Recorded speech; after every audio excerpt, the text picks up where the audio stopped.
Gusto ko lang naman makausap ka eh.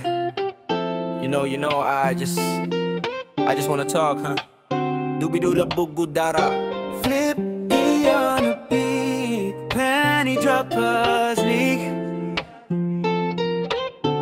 Ay, halos 5 oras na ako nag-aantay sa'yo.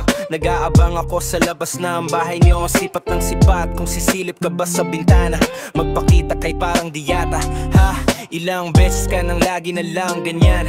Kung iwasan ako'y parang ayaw akong nandyan. Sa susunod na punta ko'y pagbuksan mo na sana, kasi kahit anong mangyari ay di ako mawawalan ng pag-asa. Ayaw kitang pilitin kung di ka pa handa. Sa susunod na lang, sa susunod na lang. Ayaw kong nabibitin, kaya mabuti pang ako'y uuwi na lang. Sa susunod na lang. Napupuyat na ako kakapaalala, kumain at mag-ingat kung sakaling maggala ka. Laging sinisipat ang imahe ng dalaga na pangarap makasama ko sa hirap at ginhawa. Typical na dahilan ng tagahanga mong hindi naghahanap ng iba kahit na nababatong naghihintay sa iyong sagot sa aking mga tinatanong, habang ang pamantayan mo ay pilit kong tinatalong. Kasi alam ko na hindi ka pa handa, may gusto kang makita pa sa akin at madama. Kaya ito ako naghahanda, kung madapa, kung mabigo sa ngayon ayos lang, kasi may bukas pa, di na uubos yun. Kaya kahit kumukuno-puno okay ay sa alon natin ay sumusunod na lang. Susuyukin ka kahit hindi mo pa mapunuan yung ikaw sa salitang tayo ayos lang. Susunod na lang, pilitin, di ka pa handa.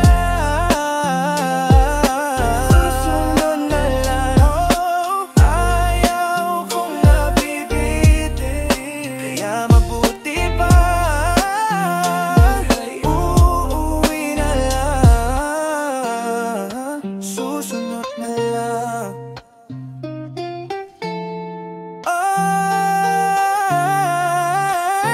Ayaw kitang pilitin kung di ka pa handa. Sa susunod na lang, sa susunod na lang. Ayaw kong nabibitin, kaya pang buti pa ngayon'y uuwi na lang. Sa susunod na lang. Ayaw kitang pilitin, di ka pa handa. Susunod na lang.